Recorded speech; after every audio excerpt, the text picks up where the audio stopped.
bienvenue sur Only a Giant Podcast numéro 34. Moi c'est Plax et j'ai avec moi l'homme qui est resté éveillé toute la nuit pour regarder la défaite des Giants, Thiergo. Comment ça va Thiergo? Est-ce que tu as réussi à travailler? Est-ce que tu es fatigué? Est-ce que tu es déprimé? Dis-nous tout. Écoute, oui, je me suis plongé dans mon travail histoire d'oublier cette défaite brise-cœur. Enfin, on y a cru jusqu'au bout. On va en parler en détail tout à l'heure. Mais ouais. Ça fait chier. Ça me fait penser un peu à quand tu te fais quitter par une meuf et qui t'était trop bien et tout, et il faut que tu trouves autre chose pour t'occuper, pour penser à autre chose. Bah voilà, avec les Giants, c'est ce qui nous arrive toutes les semaines. Ouais. Brise-cœur, c'est exactement ça. On va revenir puisque certains d'entre vous nous l'ont demandé, et puis on a vu que la semaine était courte en fait entre le dernier match, enfin entre le premier match de la saison et le deuxième. On a décidé que ça servait à rien de rusher un épisode en 5 minutes et qu'on allait attendre les deux premiers matchs, et puis en plus ça s'est tellement mal passé au premier match que on s'est dit peut-être, attendons un peu de voir ce qui va se passer sur le deuxième match, peut-être que ce sera plus positif. Alors bah tiens, j'ai le roster sous les yeux et le premier qui apparaît c'est Nick Gates. Pauvre Nick Gates. Bon bref. Pauvre Nick Gates, ouais. C'est, si on peut juste expliquer ce qui lui est arrivé pour ceux qui sont pas au courant. Je crois c'est le deuxième drive ou quelque chose comme ça, ou même le deuxième play, il s'est fait une méchante blessure au pied. À la jambe, je pense. À la jambe, mais tellement moche qu'ils n'ont pas voulu le montrer en vidéo. Il y a Joe Buck qui a fait non, c'est trop dégueulasse, on vous montre pas le replay. Et puis en plus, moi qui ai horreur de ce genre de truc, j'aime pas regarder, donc ça me va très bien. Mais ouais, on lui souhaite un prompt rétablissement. Mais apparemment, il est déjà dans un bon état d'esprit et il est prêt à revenir dès que possible. Mais pas cette saison, je pense. Ah, c'est sûr, pas cette saison. Vu la gueule de sa jambe, ça, y a pas de doute. Bon, écoute, faisons un petit point rapide sur le premier match des Broncos. Ça va être assez. Oula, pardon, excusez-moi, mon téléphone. Ça va être assez rapide puisque, on s'est pris une rouste. On a été dominé en attaque, en défense, au niveau du coaching. Puis voilà, Pat Shurmur qui revenait un peu avec, je pense, l'envie de victoire, forcément, après avoir fait un petit passage chez nous en tant que head coach. On s'est rendu compte que c'était un bien meilleur coordinateur offensif que head coach. Ça, c'est son vrai poste. Il a été head coach, ça s'est mal passé. Moi, j'étais vraiment inquiet pour l'attaque parce que j'ai vu ce que ça allait donner et il y avait aucune inventivité. C'était les jeux toujours les mêmes trucs que l'an dernier. Enfin, c'était vraiment. Il n'y avait rien, quoi. La défense pouvait pas être surprise par quoi que ce soit, donc ils nous ont bouffé. En attaque, ils ont fait exactement ce qu'il fallait pour nous avoir, et on n'a pas réussi à saquer Bridgewater qui a fait que de s'échapper. Donc voilà, c'est une défaite qu'on méritait. Alors, quand tu dis qu'on a été dominé de bout en bout, faut quand même, je rajouterai un peu d'eau dans ton vin, si tu le permets, parce que le premier quart-temps et demi, c'était quand même assez équilibré. Et là où la donne a vraiment changé, c'était sur le dernier drive des Broncos, avant la mi-temps, où ils sont repassés devant nous. Ils ont eu un drive extrêmement bien monté, où en fait, c'est simple. Pratiquement tous les third down passaient. Si je dis pas de bêtises, c'est peut-être à ce moment-là qu'ils ont essayé leur premier fourth down sur ce match. J'allais dire aussi les quatrièmes tentatives passaient. Ouais. Voilà, ils ont converti pratiquement la moitié de leur third down, ce qui est déjà pas mal, mais ils ont converti 3 fourth down, ce qui est absolument énorme, quoi. On n'arrivait tout simplement pas, on avait une défense qui n'arrivait tout simplement pas à sortir l'attaque des Broncos du terrain. Et en fait, jusqu'à la moitié du deuxième quart-temps, ça allait. On a eu en plus un beau turnover dans la red zone par Logan Ryan, mais en fait, ça a rien donné. Et on a terminé la mi-temps avec 3 points de retard. Alors 3 points de retard, c'est pas méchant. Il y a toujours moyen de se rattraper. Mais en fait, comme tu dis, là par contre en deuxième mi-temps, on s'est... il y a Aziz Ojulari qui a loupé un sac, il y a eu une blown coverage de Adoree Jackson, mais heureusement il y a un drop du receveur des Broncos dans l'end zone. Mais de toute façon, en fait, ils convertissent encore un first down. Enfin, il n'y avait rien qui marchait, et comme tu dis, côté attaque, on a eu le pire de Jason Garrett. Et d'ailleurs, on en parlera après pour le match suivant. Quand on voit ce qu'il a fait pour le match suivant, on comprend pas pourquoi il s'est présenté avec ce schéma de jeu contre les Broncos dès la première semaine. Incompréhensible, je sais pas. Incompréhensible parce que enfin, on va pas parler du match de la Washington Football Team tout de suite, mais le jeu offensif était excellent hier soir. À part quelques petits couacs, c'était excellent. Et en fait, je ne comprends pas comment est-ce que d'une semaine à l'autre, on peut présenter le pire et après avoir le meilleur. Mais enfin, on le sait que Jones, il est capable de courir.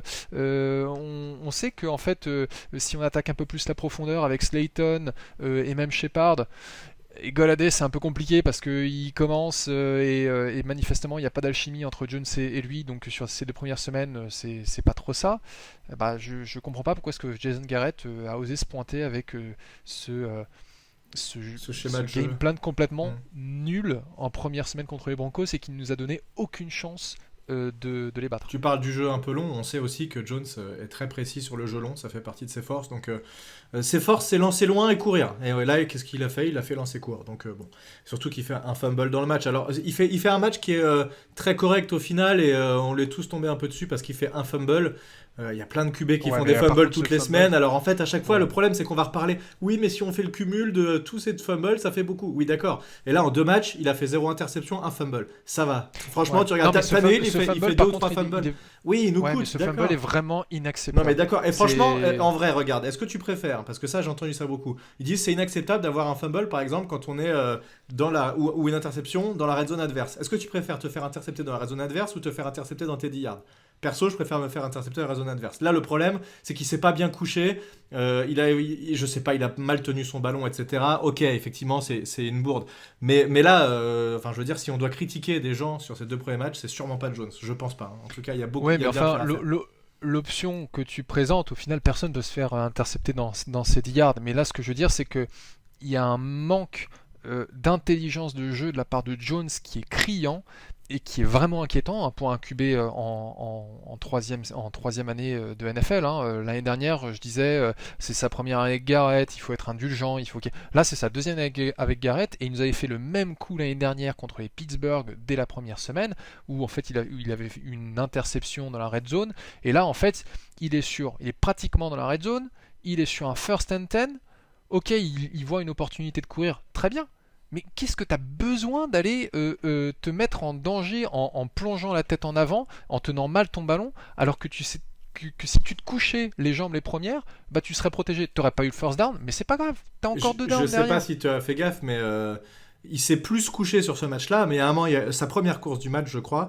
Il part sur l'extérieur, il gagne 15 yards. Et il y a un mec qui arrive, il sort pas en touche, il prend le ballon à 2 mains et il va au contact. Je pense que c'est juste dans sa philosophie de jeu de pas se faire marcher dessus, et on l'a dit, quand il y a eu une bagarre, il a été dans la bagarre. Enfin, c'est pas un QB victime qui va se coucher sur tous les ballons et qui va sortir automatiquement au bout de 2 yards à chaque fois. Non, je suis désolé, faire ça justement, prendre soin du ballon et prendre soin de son corps, c'est pas être un QB victime. Le QB, c'est le joueur le plus important de l'équipe et aussi le salaire le plus gros. Bon, là il est sur un contrat rookie, donc. Mais ce que je veux dire, c'est que les Américains ils disent il faut faire une business decision. Et ben là en fait c'est ça, c'est ok, il veut montrer que c'est le plus fort, très bien, mais en fait le problème c'est que tout ce qu'on a vu de Jones depuis le début de sa carrière, c'est quand même qu'il fait un turnover par match. Donc au bout d'un moment, faut qu'il se calme un peu. C'est pas vrai à la fin de saison dernière, c'est pas vrai en ce début de saison. Oui, non, mais là je te fais une moyenne lycée. C'est ça ce que je veux dire, c'est que. Oui, mais tu peux pas faire une moyenne lycée s'il a fait 200 interceptions sa première saison et tout le reste il en fait 0. Ça veut dire que non, tu vois. Je pense que depuis le milieu de sa saison dernière, il s'est bien amélioré. Alors là, on est que à 2 matchs, c'est trop tôt pour dire, mais il est toujours à 0 interception et un seul fumble. Ça reste honnête. Ouais. On a vu bien pire. Il faisait 2 fumbles par match à un moment. Ouais, mais en fait, tu vois, c'est que là, ce fumble, il nous arrive, si je dis pas de bêtises, il nous arrive en fait dans le 3e quart-temps, vraiment la fin du 3e quart-temps, où on a déjà 10 points de retard sur les Broncos, donc en fait, on est en besoin de points, donc c'est là où je dis qu'il y a un manque d'intelligence. Mais je suis d'accord. Non, mais c'est vrai qu'en fait, là, il va chercher des yards qui sont pas nécessaires. Mais après, voilà. Intelligence de jeu, c'est un peu fort parce que ça voudrait dire autre chose que ça. Mais en tout cas, au niveau de la situation qu'il avait, il y avait mieux à jouer là-dessus, c'est vrai. Alors, les Américains parlent d'awareness. Là, comme ça, j'arrive pas à le prononcer, mais en fait, c'est pour ça que je parle d'intelligence de jeu. Mais après, tu vois, il y a aussi Une autre chose que je remarque chez Daniel Jones, qu'on a surtout vu contre les Broncos et qu'on a un peu vu au début du match contre Washington, c'est qu'il a trop souvent tendance à verrouiller une cible et ne pas aller à travers ses lectures. Et dans ce match contre les Broncos, il y a facilement 3 actions où il aurait pu se faire intercepter. Je pense notamment en third down au début du match où il y a Saquon Barkley qui part sur la gauche et tu as 3 défenseurs autour de Saquon Barkley. Il l'envoie quand même à Saquon Barkley. Il y a eu des interceptions droppées de la part des Broncos et en fait à chaque fois tu vois que Jones ne regarde pas d'autres options. Il s'est dit tiens je vais passer à ce gars-là et il ne regarde que ce gars-là. Bah du coup que fait la défense? Elle se met sur ce gars-là. Non, c'est vrai que c'était assez flagrant sur ce match-là. Il a forcé des passes, mais je pense que c'est lié aussi au fait que le schéma de jeu n'était pas diversifié du tout, qu'il y avait des choses qui étaient. C'était encore le fameux en cours 5 yards. T'as un mec qui fait un quart à l'intérieur, 3 mecs qui font des stops. Ouais. Enfin, je veux dire, c'est pas possible. Quand on Non, est non, à un moment, on c'est est dans clair. la end zone, on joue la force down. Il nous fait un jeu stick avec un mec qui s'arrête, un autre qui fait un carré, un autre qui s'arrête. Tous derrière la end zone. C'est trop facile à jouer pour la défense, ça. Et ça a Non, été mais beaucoup c'est mieux là clair. sur ce match-là. D'ailleurs, pour souligner un tout petit peu plus la débilité de Jason Garrett sur le premier match, il avait dit en interview, on a des petits jeux gadgets pour Tony, ça va être cool, on va pouvoir jouer ça. Tony, il est rentré sur 2 jeux. 2 jeux, c'était pour lui. Attends, mais c'est juste Bah oui. ultra téléphoné. La défense, ils voient Tony rentrer, ils savent ce qu'ils ont dit. Bon, bah voilà, on se doute que ça va être pour lui. Bam, c'est pour lui. Deuxième fois, il re-rentre. Bam, c'est pour lui. Bon, bah, c'est juste ridicule. Donc là, il a joué sur le deuxième match contre Washington. Il n'a pas reçu un ballon. Ok, ça, on pourra en reparler. Mais au moins, c'était pas je rentre et je te donne la balle parce que t'es là et c'est juste évident qu'on va te donner la balle. Donc ça faisait partie des trucs ridicules. Bon, toujours est-il que ça s'est amélioré sur le deuxième match. Mais malgré tout, pour moi, le très très gros point noir de ce outre pardon, le play calling en attaque et ce plan de jeu qui était vraiment pourri sur le premier match, on a eu quand même des gros problèmes de défense et qu'on a Ouais, retrouvé sur le deuxième match. Donc juste pour faire une complètement. petite transition avec ce deuxième match, il s'est passé la même chose. On a eu une défense qui, à part les 2 premiers drives, ils font 2-3 and out, on se dit oh là là ça y est, ils arrivent à mettre la pression. Ojulari qui fait son deuxième sac en 2 matchs, on se dit ah c'est parti, on retrouve les Giants de l'an dernier qui vont se mettre à blitzer dans tous les sens. Et Ouais. en fait non. D'un coup, on a arrêté de mettre la pression, on blitzait à 4. Il y avait, enfin, c'est même pas un blitz du coup, on met la pression à 4 et ça marchait pas très bien. À l'intérieur de la ligne, ça poussait pas trop, à l'extérieur, ça passait pas non plus. Mm. Je suis pas sûr que la O-line de Washington, même si elle est bonne, soit ultra élite par rapport à d'autres. Mais ça, c'était problématique et je sais pas ce qui se passe.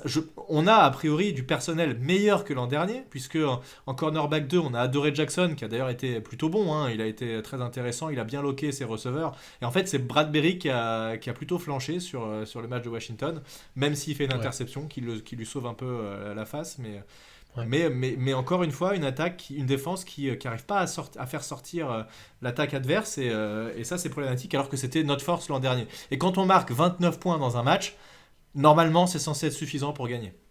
Alors 29 points, hein, là tu parles du deuxième Je match parle par du contre, match puisque Oui, là je suis passé sur Washington. ouais, parce que en effet le premier match, bah, Treize.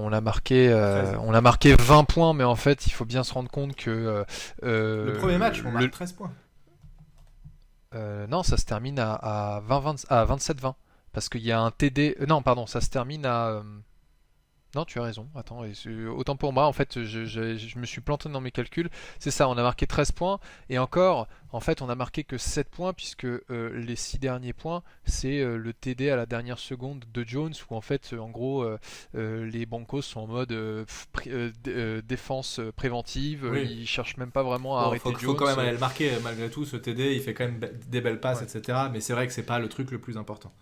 Mais tu vois, pour en tout cas revenir à la défense, moi ce que j'ai noté, c'est que la secondary et même le back seven, hein, si on inclut les linebackers, avait énormément de difficultés à couvrir les tight ends. Mm. Bridgewater s'est fait un plaisir mais monstrueux avec ces tight ends qui étaient en fait en train d'ouvrir le milieu du terrain super facilement. Et ça passait sur tous les third down. Enfin, c'était incroyable, quoi. J'avais switché sur le match de Washington. C'est pour ça que je me disais, mais il reparle encore de Broncos là. Ok. Non, donc oui, ça effectivement, Tyden, c'était le problème non, le premier oui, match. on peut conclure rapidement en effet sur le match des Broncos pour enchaîner sur Washington. Mais juste ce que je voulais dire, c'est que il y a juste deux choses que je voulais dire. C'est premièrement, ce que j'ai noté, c'est en défense, on a Peppers qui n'a fait que la moitié des snaps et ça avait l'air, il n'avait pas l'air d'être particulièrement content, même s'il est resté poli en conférence de presse. Et on a remarqué un peu aussi qu'il n'était pas tout le temps présent lors du match d'hier.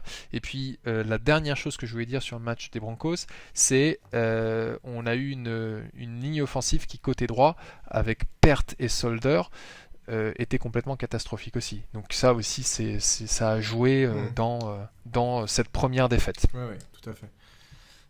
Donc oui, donc la défense, idem sur le match suivant, on encaisse beaucoup trop de yards. On a en fait les QB en face, on a l'impression que c'est des QB élites, alors que bon, Bridgewater, il est correct, hein, je suis d'accord, mais c'est pas non plus le meilleur QB de la NFL.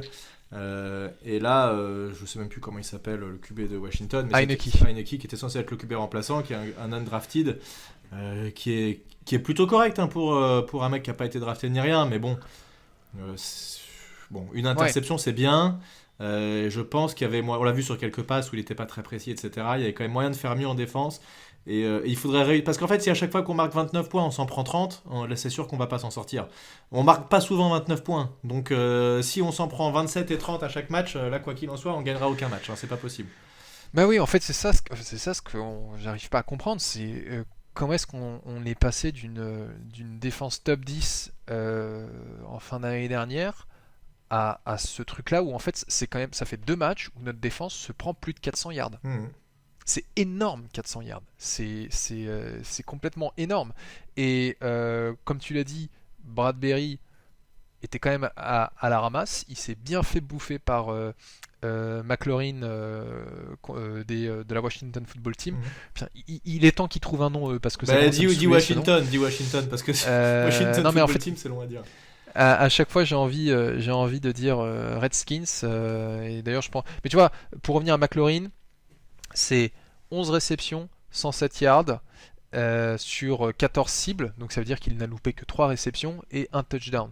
Donc Bradbury, oui, il a eu son interception, mais il s'est aussi fait bouffer tout le match. J'ai trouvé que la défense était quand même meilleure quand Peppers était là, parce que je sais pas, je le trouve plus percutant. Alors certes, il faut pas le mettre en couverture sur un receveur, mais sinon... Non, mais sur un tight end plutôt, c'est plutôt ça qui couvre en général, et c'est là où il s'est fait bouffer sur le premier match, hein, d'ailleurs. Ouais, non, tout à fait. Donc, et oui, et manifestement, on a une ligne défensive qui souffre du départ de Dalvin Tomlinson, parce que Dexter Lawrence... ouais, il mettait un peu de pression, mais c'était pas trop ça. On a eu de la pression de la part de Carter et Ojulari en début de match, mais après, les tackles de Washington ont trouvé un moyen de les contrer. Ouais, c'était. Et puis ça plaque pas, quoi. Je comprends pas, mais ça plaque pas. Ouais, il y a eu des soucis effectivement au niveau du plaquage, ça je suis d'accord. Il y a pas mal de ratés. En fait, c'est dur à expliquer. Je sais pas ce qui se passe. Je sais pas pourquoi on s'ajuste pas comme il faut. Pourquoi on joue, on les laisse en fait aussi venir à nous. On met pas assez de pression. À un moment, on est acculé à notre end zone et puis on joue de la zone. Bon, pourquoi pas, mais de la zone à distance. Et donc McLaurin fait une réception, un slant à 5-6 yards tranquillement, sans aucune pression, le temps que. Ouais. Je sais pas si c'est demandé, si c'est ça qui est demandé, ou si c'est Bradbury qui a pris trop de recul. Je sais pas, mais bon, il va falloir très vite améliorer ça, parce que si on arrive à garder une efficacité comme ça en attaque, qui pour l'instant est bonne, alors malgré, j'ai l'impression que ça tient à un fil, parce que la O-line a quand même beaucoup de mal, et Jones, il a vraiment du mérite de tenir là-dessus. Mais si l'attaque arrive à continuer comme elle l'a fait sur le match-là, et que la défense, on va dire, limite à 15-20 points l'attaque adverse, bon, il y a moyen de faire des victoires quand même. Ouais. Mais du coup, petite transition là, puisque la défense, c'est vrai que c'est compliqué, on a du mal à vraiment saisir ce qui peut se passer. Sur l'attaque, la O-line, c'est marrant parce que ça se voit pas beaucoup. Et on a eu l'impression que la protection était correcte contre Washington. Et en fait, quand on regarde les notes qu'ont eu les joueurs, notamment Price en centre, et qui d'autre a eu une note catastrophique l'ancien Pas des... Solder. Non, Solder peut-être, mais l'ancien des Ravens qui est Ah, garde droit, ouais. Bredesen, c'est ça? Brederson, ouais. Ils ont des notes mais catastrophiques PFF. Je crois il a genre 10 ou 12 notre centre là, Ouais. remplaçant. Enfin, c'est des trucs. Voilà, ça. Il a fait une faute qui, à mon avis, parce que c'était marrant, je me disais, tiens, ça va pour quelqu'un qui prend. Parce qu'il faut savoir que il a commencé comme centre titulaire sur ce match parce que Shane Lemieux, qui était guard, a été mis sur l'injured reserve et donc Nick Gates devait être le Garde gauche. garde gauche. Nick Gates se blesse, on fait rentrer Berdansen et donc du coup, en fait, on a deux joueurs complètement nouveaux en fait dans cet alignement qui ont dû donc ça a peut-être joué, mais je trouvais que Billy Price se démerdait pas trop mal en passe protection, hein, Mhm. parce que en fait en run block on a été quand même assez mauvais, à part une grande course de près de 46 yards de Barclay, il n'y a pas grand chose qui se soit passé. Et puis il a fait cette faute bête où il a été flagué pour. Alors je connais pas la règle, mais c'est en gros c'est en tant que lineman, il a été trop loin sur le terrain Oui. et T'as c'est pas le ce droit de qu'ils disent. dépasser 3-4 yards à l'intérieur du terrain si c'est un jeu de passe. Voilà. Et donc il s'est pris une faute. Je pense, j'imagine que ça aussi ça a dû jouer dans sa note. Andrew Thomas, pas ridicule. Non, non, pour l'instant, c'est notre meilleur line pour l'instant. Il y a que lui Ouais. qui tient quelque chose. Ah ouais. Alors, juste Donc attends, Billy Price, il y a eu 5 pressions. Il a 28,7 de moyenne générale et en passe bloc, 8,7. 8,7 en note. Hein. Il a même pas 10 en non, mais note de passe c'est. bloc. Et Bredesen, il a 25 en pass block grade. Ned Solder, il a 49,7. Et Peart Ah n'a non, mais pas joué. c'est. Ah bah heureusement parce que Peart déjà il se bouge pas le cul quand il est sur le terrain. On en a pas parlé tout à l'heure, mais il y a eu ce play dans le quatrième quart-temps où en fait il y a le snap et le gars ne bouge pas. Et Von Miller a le temps de faire, j'ai compté, hein, il fait 3 pas et il va enchaîner le quatrième avant que Peart se Mhm. dise oh merde, faut que je fasse mon boulot. C'est très Bon étrange. bref, Très très très étrange. étrange. Mais ouais, la ligne offensive c'est quand même, je trouve, mieux débrouillé sur ce match. Et on sentait. Bah d'ailleurs, en fait, c'est ce que je voulais dire. Je disais tout à l'heure que Jones forçait des passes lors du match contre les Broncos. Là, j'avais le sentiment qu'il avait beaucoup plus confiance en sa ligne et on le voyait aller à travers ses progressions. Mhm. Pas tout le temps, hein, Mhm. mais on le voyait. Et il a loupé d'ailleurs en début de match. Il me semble qu'à un moment il y avait Kenny Golladay qui était complètement démarqué et il l'a pas passé vers lui. Mhm. Mais en fait, bah, c'est ce qu'on disait tout à l'heure, c'est le fait qu'il y ait eu un plan de jeu qui était beaucoup plus varié, Mhm. avec du run pass option, donc des courses désignées pour Jones, des courses à l'intérieur, à l'extérieur, et puis des passes en profondeur. Hein, on a eu de très très belles passes pour Darius Slayton, Mhm. et aussi pour Kenny Golladay qui les attrape pas et qui après va se permettre d'aller gueuler sur Jones sur la touche. Ça, j'ai vraiment trouvé ça abusé, quoi. Mhm. Et je pense que John lui a fait une réponse bien sentie pour lui dire d'aller voir ailleurs s'il y était, parce que d'ailleurs c'est marrant parce que on voit vraiment le regard assassin de Jones, Mhm. et là j'ai essayé d'imaginer Eli Manning dans la même situation. Je pense qu'Eli Manning il aurait pas réagi, il aurait rien dit. C'est- Juste pour. Tu parlais de Kenny Golladay. Il a 3 réceptions sur 8 targets. 3 réceptions, 38 yards. Effectivement, il y en a certaines. Alors, il y a un moment, il y a une passe dans la moitié de terrain de Washington qui est lancée un tout petit peu derrière. C'est dommage parce que c'était sur un tracé, un espèce de mélange entre une seam et une slant où il prend un peu l'intérieur et le ballon arrive tout de suite. Qui avait bien marché en première mi-temps, ils refont un peu le même tracé et là c'est lancé un tout petit peu derrière et le défenseur arrive à mettre la main.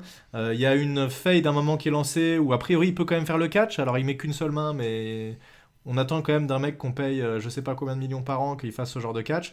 C'est pas son meilleur match clairement à Golladay. Il avait été meilleur sur le premier match où en fin de rencontre, il fait quelques beaux catchs. Il va tout chercher à un moment une balle et lancer un peu derrière. Et le défenseur peut limite l'intercepter.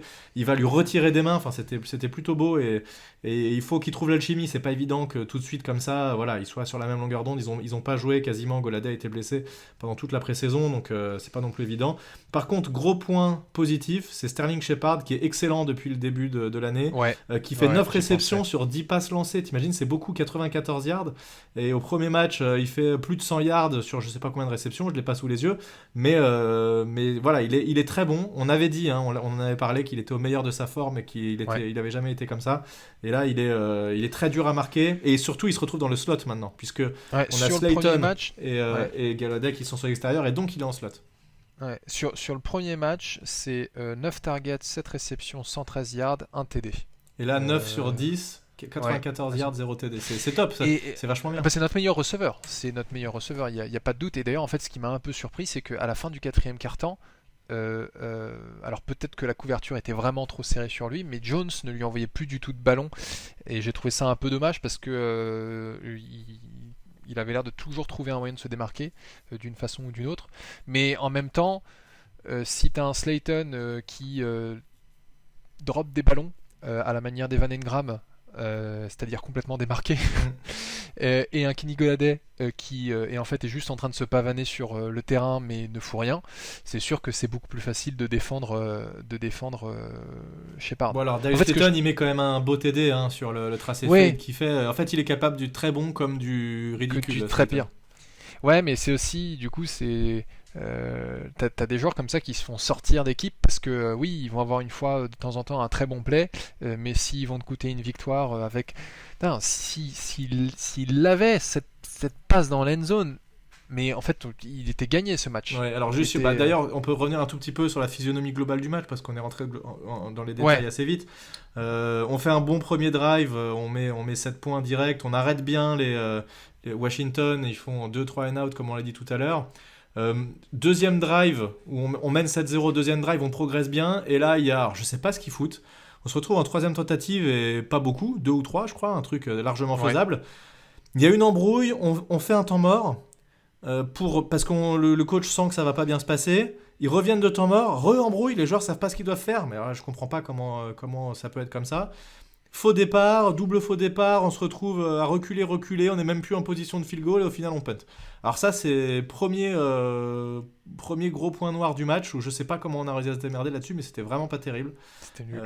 C'était très nul d'ailleurs tu me l'as dit par texto. Bon ça c'est vraiment c'était déjà un petit problème et on se dit putain là si ça commence comme ça va pas le faire. Pardon. On revient après, on arrive à juste à mettre un field goal, on refait un punt après field goal et donc on va à la mi-temps à 10-14. On a mis que 10 points, on se dit c'est reparti, on va encore faire un match à 13 ou 15 points, ça va être tout pourri. Et en fait en deuxième mi-temps ça se passe quand même beaucoup mieux, et beaucoup plus de cadence. On revient à la cadence qu'on a eue au premier drive et donc on arrive à reprendre les devants à 20-14. Ils mettent un field goal 20-17. On remet un field goal 23-17, donc on arrive quand même à rester vraiment devant. Ils remettent un field goal 23-20, voilà, ça chasse un peu comme ça. Et là, à un moment, on a l'occasion à 23-20 de mettre un TD avec donc la passe dont tu parlais, un tracé post où il y a une grosse erreur de la défense de Washington qui lâche complètement Slayton. Et Slayton qui est tout seul dans la end zone et qui drop, qui laisse tomber le ballon. Alors que là, on se retrouve à 23-20 avec, en quatrième carton avec genre 5 minutes à jouer, donc 2 possessions d'écart. Ça commençait quand même à sentir bon. À la place de ça, ils nous mettent un Field TD goal. et on est en galère. Sursaut Attends, d'espoir. Ouais, ils nous mettent un TD sur en un deux drive jeux. de 75 yards de jeu, dont une 17 secondes réception le de. drive. 17 secondes. Ouais, dont 56 yards pour McKissick à la réception, quoi. C'est hallucinant. Ouais. Défense C'est, passoire quand on en a le plus besoin. C'était là, en fait, il aurait fallu qu'ils tiennent un tout petit peu en fin de match et c'était gagné, quoi. 2 fois de suite, ils se sont passés. Et du coup, on arrive, nous, à rien faire. On repunt. Il reste combien de temps à jouer? Je sais pas beaucoup, genre 3 minutes ou 4 minutes. Et là, interception, improbable. On se retrouve dans les ouais, 20 yards adverses et donc là on se dit putain mais c'est parfait parce que même si on fait rien, au pire on met un field goal, on a réussi à faire écouler du temps, ils ont plus de temps, ils font rien. Donc en fait il aurait suffi qu'on fasse un first down à ce moment-là. même pas à les On marquer, n'y hein. On arrive fait un pas. first down parce qu'ils utilisent tout leur temps mort et en fait on fait 2 courses, une passe ratée ou une passe pas assez longue pour le first down et on se retrouve à faire ce fameux field goal et c'est là où encore une fois, comme sur le premier match où quand on fait un fumble, là on est collé à notre end zone et on la joue petit bras et on essaye même pas de gagner un first down, on veut juste punter pour se dégager. Et bah là on essaye même pas de gagner ce first down là, on se dit qu'un field goal ça va suffire et en fait non. À la jouer petit bras, et bah on perd. À chaque fois qu'on l'a joué petit bras, de toute façon on a perdu. L'an dernier c'était comme Ouais. ça, je sais plus quel match parce que c'était il y a longtemps, Il y en a eu des tas. mais il y en a eu Ouais. plusieurs fois, on s'est dit là on joue petit bras et on va se faire remonter et bam ça manque pas, on se fait remonter. Je rajouterais juste une chose, enfin deux d'ailleurs, puisque tu as parlé du dernier field goal de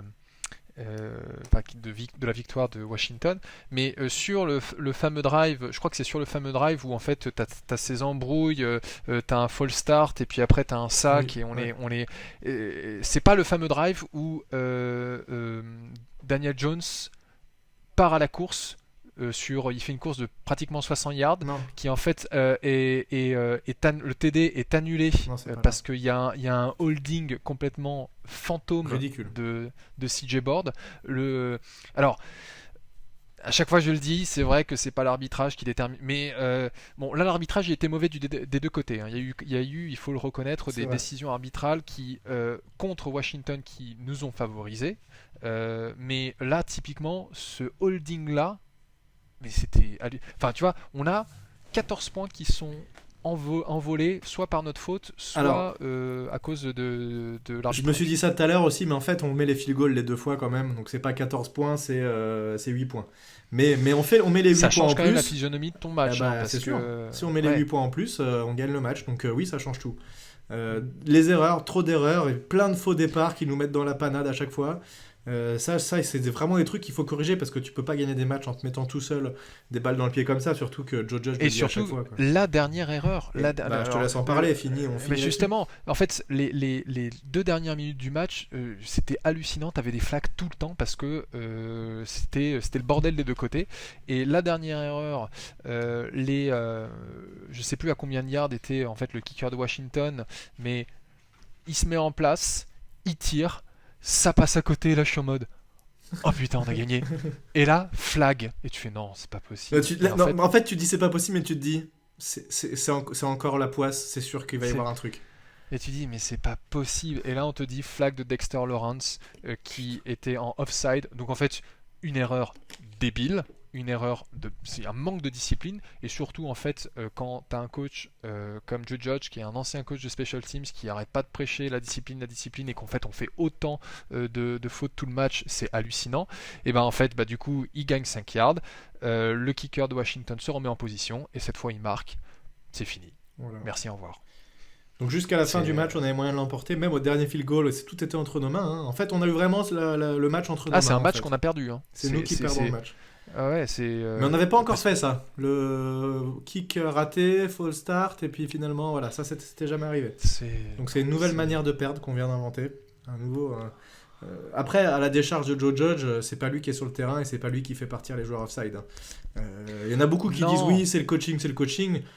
Ok, peut-être, mais à un moment, si le joueur décide Non, d'être non. con et de faire un offside, Non, bien sûr. Mais par contre, en fait, c'est ce que tu disais tout à l'heure. Il y a eu peut-être, à mon avis, en fin de match, des décisions de Judge de pas être suffisamment agressif ou de pas vouloir tenter un force down. Et même d'ailleurs, un moment du match, justement, quand on marque et qu'on arrive à 20-14, donc sur le TD de Darius Slayton. Là, je me suis dit, mais en fait, ce qu'on n'aurait pas dû. Donc, on est en fin de troisième quart-temps, il reste 5 minutes, enfin, moitié de troisième quart-temps. Et je me dis, mais en fait, ce qu'on n'aurait pas eu intérêt à tenter la conversion à 2 points.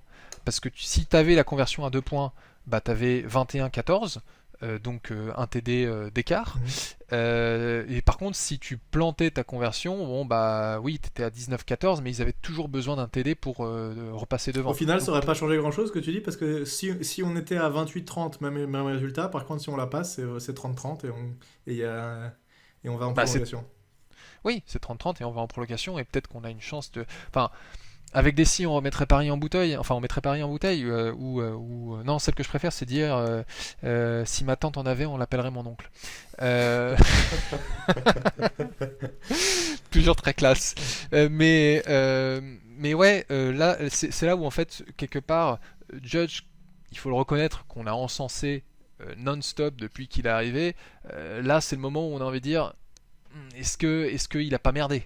Est-ce que dans ses choix, là, le coup de la discipline, en effet, c'est pas lui qui fait la faute sur le terrain. Ah mais non mais clairement il est un peu sous les tirs là en ce moment là, je regarde un peu sur les réseaux, il commence à effectivement ça commence un peu à parler de lui alors qu'il était assez protégé jusque maintenant, et notamment parce que aussi ces deux défaites, tu parlais de la petite engueulade qu'il y a eu entre Goladay et Daniel Jones. Il y a eu un peu de friction. Il y a eu Tony qui était pas content parce qu'il a pas eu de ballon, qui allait un peu gueuler et qui a priori, Joe Judge l'a pris à partie 10 secondes et lui a dit un truc qui lui a pas fait plaisir. Il s'est isolé, les bras croisés comme un gamin à bouder dans son coin. C'est voilà, et ça plus Peppers qui était pas très content, qui a pas assez de ballon. Bon, il faudrait pas non plus que cette accumulation de défaites et de problèmes fasse que dans le vestiaire ça aille plus. On n'a pas besoin de ça, c'est déjà suffisamment la galère. Non, non. Il faut qu'on arrive à tenir, et voilà, bon, j'espère que Joe Judge va faire ce qu'il faut pendant ces... Là, il a 10 jours pour remobiliser les troupes, aller chercher une victoire. Ouais, c'est une mini-buy. C'est une mini-buy, ouais, c'est ça. C'est une mini-buy. Alors, j'avais vu passer une stat qui était quand même incroyable, mais les Giants sont apparemment, depuis 3 ans, la seule équipe à ne jamais avoir eu à aucun moment de la saison un ratio, un bilan positif. On a toujours été en bilan négatif ou nul. Donc là, ça continue. Hein. Donc, Et puis t'as surtout, vu l'autre stat sur les 9 dernières années? oui, c'est de dire qu'en fait, depuis 2017, on a un bilan de 18 victoires pour 48 défaites, ce qui est le pire en NFL. Alors j'en ai une troisième pour toi. Depuis 9 ans, ça fait 8 fois sur les 9 dernières années qu'on commence à 0 victoire de défaite. Ouais. T'imagines? Et ça fait 8 fois, quoi. C'est énorme en 9 ans, quoi. C'est incroyable. La semaine dernière, il disait que ça faisait 5 ans d'affilée qu'on n'avait pas gagné le match d'entrée. Et sur les 11 dernières années, on avait perdu 10 fois le match d'entrée. Donc c'est dur, hein. C'est dur. Et en fait, tu vois, avant qu'on commence ce podcast, je me suis dit, avec tout ce qu'on s'est dit pendant l'intersaison, tout ce qu'on a dit sur ce que le potentiel des Giants, ce qui valait sur le papier, tout ça a volé en éclats en 2 matchs. Mais tout ça n'a plus aucune valeur. Hein. Ouais, ce qu'on vous a dit sur. Je suis un peu plus mitigé que toi. Il y a quelques trucs quand même. Il y a quelques points positifs dans cette équipe. Non, il y a des points positifs, mais en fait, je pense qu'en grande partie, enfin là, typiquement, la défense, elle va devoir tout reprouver. Après, pareil, on a quand même des bonnes surprises du côté de l'attaque, même si la première journée, comme on a dit, était extrêmement mauvaise. Mais il y a moyen de faire quelque chose avec cette attaque quand même. Et Daniel Jones, ça c'est rassurant, c'est que Daniel Jones, il est quand même malgré cette ligne offensive qui lui fait pas de cadeau. Rappelle-toi quand on avait Eli Manning, au moindre truc, il se couchait, c'était impossible qu'il ait. Eli Manning sans ligne, c'était vraiment compliqué. Là, Daniel Jones, je pense que vraiment c'est un battant, il a pas peur, il y va quoi. Un peu trop d'ailleurs, tout l'histoire du fumble dont on parlait tout à l'heure, mais pardon. Il a un rating de 91 sur le premier match, 102 sur le deuxième, c'est pas mal. Oui, non, ça c'est. C'est lui qui a porté. C'est ce que je disais pendant le match hier. C'est lui qui a porté l'équipe sur son dos. Hein. Les médias aiment bien taper sur Daniel Jones en disant qu'en fait il est nul, qu'il faut se débarrasser de lui. Si Daniel Jones n'est pas là hier, en fait on se prend 30-0. Non, mais c'est clairement pas le problème principal. Là. Pour moi, là, tout de suite, ce qu'il faut fixer, c'est la défense. Faut vraiment faire quelque chose parce que tant que la défense fera pas quoi que ce soit et qu'on prendra 400 yards à chaque match, ce sera très compliqué d'aller chercher des victoires. Ça, il n'y a aucun doute là-dessus. Et surtout que grâce à la défense, ça peut nous amener dans des bonnes positions où on peut aller marquer des points. Donc bon, hier c'était pas le cas parce qu'après l'interception on n'a rien fait. Mais si on commence pas toujours dans nos 20 yards, c'est sûr que c'est quand même un petit peu plus facile. Ouais, c'est... Bon, espérons que cette alchimie... En tout cas, c'était Kenny Golladay qui disait après le premier match, il y a moyen que cette attaque soit intéressante, qu'on fasse des choses et tout. Il a plus ou moins raison sur ce deuxième match, puisqu'on met 29 points. Il faut espérer que ça continue et que les mecs ne s'embrouillent pas, parce que ça, c'est même pas la peine. Après, on peut plus rien faire. Ça nous fait comme les Packers qui ont marqué 3 points au premier match et se sont pris une véritable branlée. Bien fait pour eux, d'ailleurs. Moi j'espère que Kenny Golladay va faire des excuses publiques. Parce que enfin, moi, ça m'a vraiment mis en rogne hier soir. C'est inadmissible ce qu'il a Ouais, fait. je suis d'accord. Et surtout qu'après, Jones en conférence de presse le défend, lui dit mais non, il n'y a pas de problème, il était sous le coup de l'émotion. Jones, il est comme Manning, il va jamais descendre un coéquipier, quoi qu'il arrive. Même si le mec insulte sa mère, il ira jamais dire quoi que ce soit. Ah ouais, non, Donc ça, mais là, putain, ça m'a tellement énervé. Tu vois, si vraiment il y a eu une fois où c'était manifeste que Kenny Golladay a été ouvert et Jones ne l'a pas vu, très bien. Mais le reste du temps, il l'a cherché et en fait, Kenny Golladay n'était pas forcément tout le temps ouvert. Mm. Donc, il avait aucune raison d'y aller. D'ailleurs, je sais pas si tu te souviens de ce jeu, mais il y a un moment, il peut marquer un TD et il y a un holding dégueulasse, enfin passe interférence dégueulasse du défenseur de Washington qui l'attrape par le col quasiment et qui le retient. Donc au final, il y a first down, mais on aurait pu Ouais, mettre un TD là-dessus sur Goladek et ça aurait été cool de le voir mettre son premier TD quand même. ouais. J'aurais bien aimé. Bon, est-ce qu'on rajoute quelque chose sur ce match ou est-ce qu'on parle rapidement du match suivant? On peut parler rapidement du match suivant. On joue contre les Falcons, si je dis pas de On joue bêtises. contre les Falcons, c'est la cérémonie de retirure du maillot de Eli Manning. Retiraison. Ouais. De retiraison, exactement. Donc c'est un match à domicile et c'est lors de ce match à la mi-temps ils ont prévu de faire une petite cérémonie en hommage à Eli Manning pour officiellement retirer le numéro 10. Pour rappel, cette année les Giants ont annoncé qu'ils allaient retirer deux numéros, le 92 pour Strahan, ça viendra plus tard, Mhm. et le numéro 10 pour Eli Manning contre les Falcons. Ah, mais c'est peut-être Strahan, je te disais avant le podcast Oui, que je c'était pense que contre c'est ça. les Eagles. En fait, je pense que c'est Strahan contre les Eagles. Exactement, ouais, je Ok. pense que c'est Ah, ça. je me C'est suis tout à gouré. fait ça. Et, Et et c'est là où Victor nous disait ben, on sera un malin plaisir de vous battre, comme ça va niquer votre cérémonie. Ce serait quand même cool que. Bon, déjà, ça me paraît indispensable de battre cette équipe des Falcons, qui est quand même pas terrible cette année avec une défense en mousse. Puis avec cette cérémonie-là, on a quand même envie de voir une victoire, quoi. Et surtout 0-3, là, ça commencera à devenir compliqué, sachant que derrière, on a un calendrier assez corsé. Hein. Alors, il faudrait que assez j'aille violent. voir. Ouais. C'est qui, juste pour voir, calendrier Giants? C'est, tu vois, je me dis, après ce match contre Washington, c'est les Saints après On les a les Falcons. Saints qui ont l'air d'envoyer du bois et faire des passes de 50 yards dans tous les sens. Les Cowboys, les Rams, Panthers, bon, ça peut se jouer. Les Chiefs, enfin, il y a quand même du Ouais, lourd derrière. ça va être violent. Mais là, on est vraiment, enfin, pour les 3-4 fans des Giants qui nous écoutent encore dans la communauté francophone. Non, c'est en pas tout vrai, cas. vous êtes nombreux à C'est nous pas vrai. écouter, Non, on vous vous êtes remercie plus d'être nombreux. là d'ailleurs. Ouais, mais en fait, là, c'est vraiment un moment où on reconnaît les vrais fans. Si vous êtes toujours là à vivre ce malheur qui est de supporter les New York Giants, c'est que vous êtes un vrai fan. Ouais, et tous ceux qui et étaient pour là ça- hier soir aussi, parce qu'il y en avait, hein, quand j'ai envoyé un tweet, il y a eu du like, hein, donc ça veut dire que les Ouais. gens étaient là, levés, à regarder le match et tout ça, donc je vous félicite, vous Ouais. avez toute notre reconnaissance d'être des vrais Ouais. fans des New York Giants. Et ceux qui n'étaient pas là, vous aussi, vous inquiétez pas, c'est pas Vous grave, aussi, je vous comprends pouvez- que vous ayez du boulot. Moi parfois je regarde pas les matchs parce que je dois me lever tôt, j'ai une réunion, un machin, un truc, donc ça m'arrive aussi de pas me relever à 2h du mat. Mais voilà, Ouais. c'est toujours cool de voir en tout cas qu'il y a des gens et que malgré les défaites, eh bien, on est toujours là et on se serre les coudes et un jour ça se passera mieux, on le sait, on le dit tout le temps, mais un jour ça se passera mieux. C'est cyclique, ça arrivera un jour, il faut juste attendre le bon moment. Ouais, je pense qu'on vit l'équivalent des années 70 des Giants. Hein, ceux qui connaissent un peu l'histoire des Giants savent que après la fin des années 60, on a eu 10 ans où c'était la merde totale.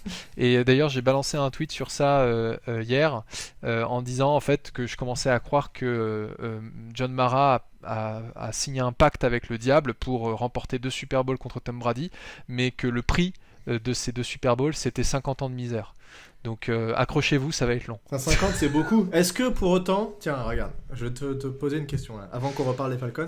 Est-ce que si je te dis on fait 10 ans vraiment de misère et on revient en arrière, on revient en 2005, là tu signes t'es Mara, tu signes ton fameux pacte, il te dit je te fais gagner 2 Super Bowls là dans les 5-6 années à venir, par contre après t'as 10 ans de merde. Est-ce que tu le signes ou est-ce que tu te dis non, je préfère ne pas gagner de Super Bowl mais avoir des saisons correctes pendant 15 ans?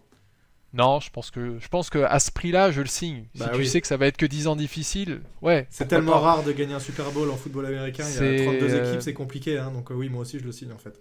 mais bien sûr, mais c'est Ouais, non mais là c'est vrai qu'on est vraiment, vraiment dans le dur et cette stat qu'on a sortie tout à l'heure qui était de dire qu'on a 18 victoires sur 48, pour 48 défaites depuis 2017 et que c'est le Aïe, pire de aïe, la aïe. NFL, mais ça pique et en fait le bilan de Gettleman il est absolument horrible. Je pense Mhm. qu'à un moment de la saison il va peut-être falloir qu'on les fasse un petit podcast spécial pour Un Gettlecast 2.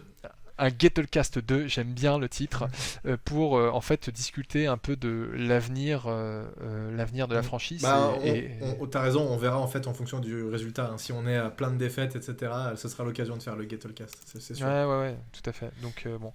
Bon, et les Falcons alors, du coup, qui ont cette fameuse défense en mousse, ils se sont fait retourner au premier match par les Eagles, hein, si je dis pas de bêtises, Ouais. avec Jalen Hurts qui met 3 TD à la passe, enfin ils ont vraiment dominé le match. Une attaque, moi je pensais que ça allait être leur point fort, l'attaque quand même, les Falcons, et puis finalement ils n'ont pas été terribles.